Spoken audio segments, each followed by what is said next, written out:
So you have been watching Grian build his awesome base in season 9 of Hermitcraft, and now you too want to know how you can create giant floating rocks in Minecraft. At least I hope so, because that's what this video is all about. Anyways, I'm gonna be taking you through a few steps that should hopefully in the end give us something similar to Grian's rocks. Step 1. Planning. So yeah, the first step is actually gonna take place outside of Minecraft, because it's usually a good idea to sketch out a plan before starting a huge build. Now, we want to create something similar to Grian, so I grabbed a screenshot of his base from episode 12 and started sketching out my version. And if you've watched episode 12, you'll know that Grian points out how very flat his base is when viewed from the side. And so I also made a little side view of what we're gonna be creating to get a better feel of where the rocks needs to be built in 3-dimensional space. And now we are ready for step 2, shapes. And for this, we're gonna need some mods. So I know Grian uses at least 2 mods to create his rocks. The first one is World Edit, which a decent number of you are probably familiar with or at least have heard of. The second one is Voxel Sniper. Now personally, I only have experience using World Edit, so for my tutorial, we are just gonna stick with World Edit. Alright, so for the first step, we are gonna need a few commands, because we are gonna make ourselves some wands. In World Edit, you make wands by binding a command to an item in your hotbar. My personal favorite is the stick. And this wand is gonna be our brush. So while holding the stick, you type in //BR for brush. Then we need to choose the shape of our brush. I'm gonna type S for sphere. Then we're gonna choose stone for our material, and finally the radius of the sphere that we're gonna be placing, which can be any number between 1 and 6, and I'm gonna start right in the middle with 3. The second wand we're gonna need, I'm just gonna bind it to a wooden sword, is a smoothing brush. So we type //BR and then we type smooth. The final and most important command we're gonna need for now is the //undo, because we are definitely gonna make some mistakes along the way, and undo will get rid of those for us.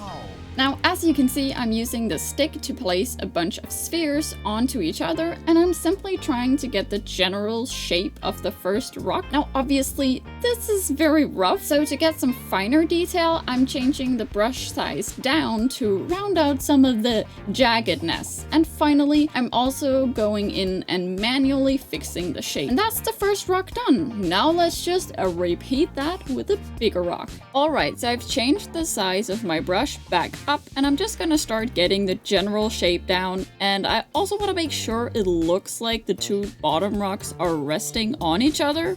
Now this big rock, I actually managed to finish completely, but I wasn't really satisfied with it, so I went back and made it a bit taller, and I'm really glad I did that because it turned out way better. So it's time for floating rocks. I'm going to start with just the 4 biggest rocks, and for these we're gonna fly up and find about where we expect the center of the rock to be, and use a regular Minecraft command /setBlock to our current location by pressing tab a few times, and then stone to place a stone block that we can build out from. Now these don't have to be perfect, because we can just move around the big rocks once they're built, but the closer they are to their final location, the less fiddling you'll have to do. And then we just make the first floating rock in the same way we did the others. Okay, I can already tell I don't really like where this rock is, so let's just move it. Now there are a lot of ways to move things around with World Edit, but for this, I'm just gonna use the //move command. The first thing you want to get is the selection wand, which is always bound to a wooden axe. So we can just type //wand and it will pop up in our hotbar. Next up, get a block you are not gonna be using in the build. I usually pick yellow wool because it's really bright and I rarely barely ever use it. Now we're gonna imagine that we are selecting an invisible box around our rock. We do that by placing a yellow wool in opposite corners and then selecting one as position 1 with our axe and the other as position 2. You do this by left clicking on one and right clicking on the other, and we are ready to move this bad boy. Now the move command works pretty simply. When you have your selection, you simply look in the direction you want to move, then type / move and the number of blocks you want your selection to move. Now I also want to move it a bit down, so we select the rock again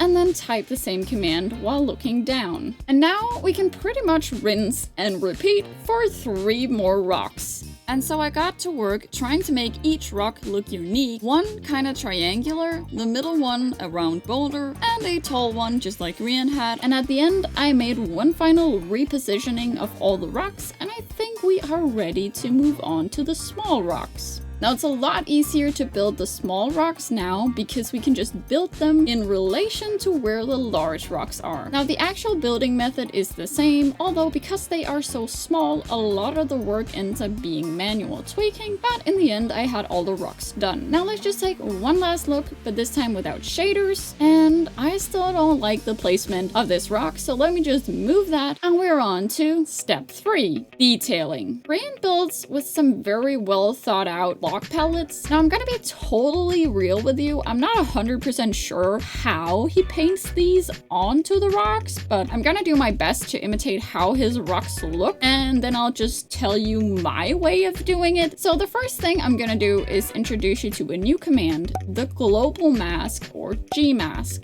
A mask is basically just a way to limit the type of blocks you can edit. So what we're gonna type is / G-mask !air. Now this will make it so we can edit everything except from air. If we want to also make sure we don't accidentally paint on the grass below, we can just add a comma and write grass block. And remember the exclamation point because it's very important to make this a negative mask. And now we are ready to start painting. And similar to when we were making the stone, we're now gonna make a brush with one of the blocks from our palette. And because we have added our G-mask, you can see when I click, nothing happens until we hover over one of the rocks, and now we can change the stone into tough blocks. So let's just get painting. While painting the first rock, I was looking at a close-up of one of Grian's rocks and simply trying to get as close with my rock as possible. Okay, so it seems to me there is more cyan terracotta on the top and bottom of the rocks, and that this is also where the patches of moss go, where there's lime terracotta on the outside, then green terracotta, and then moss in the middle, at least as a rule of thumb. And for the rest of it, I don't really know. I've tried placing tough closest to where the cyan terracotta goes, but otherwise the rest is sort of just in patches and lines going along the length of the rock. Hopefully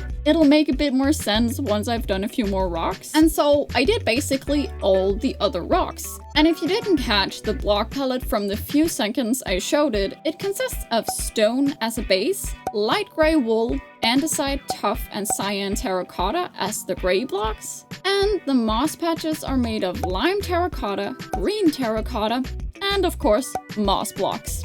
And we're done! Now the cherry on top will of course be the connecting vines. Now my only real tip for this is just don't make too many vines, and that's it, we're actually done. Let's just recall what Grian's base looks like. An awesome build by a great builder. And now let's just take a look at a few cinematic shots of what we have built. I would say it turned out looking very similar to what we were going for, and I hope it was decently easy to follow along the steps. Anyways, that was all I had for you today. I hope you enjoyed it and learned something, and I'll see you in the next video.